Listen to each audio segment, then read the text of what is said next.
Hey everyone, welcome to week 10 of 15 for your quantitative reasoning support course. This week you do have two lessons. We're going to be doing lesson 10A and 11A.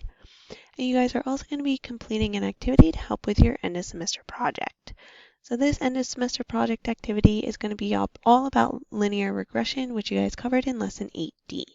I'm going to quickly put my computer in student view so we can take a look at that activity together. This will be found under the Unit 4 content.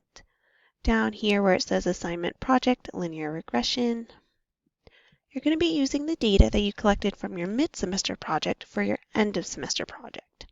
You're going to think about, well, what question were you really trying to answer? And did you collect quantitative or categorical data? So again, quantitative being numerical, categorical being a category. If you collected your quantitative, you're going to use this first tab. Categorical, you're just going to click over here and it gives you an example.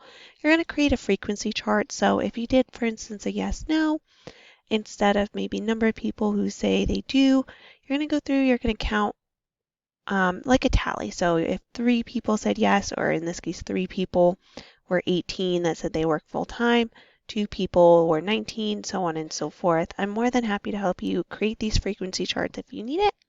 And then after you have that created, you'll make a scatter plot and run your linear regression.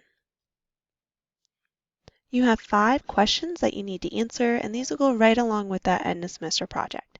If you need any help with this at all, please make sure you're reaching out. I'm happy to meet with you outside of my student hours.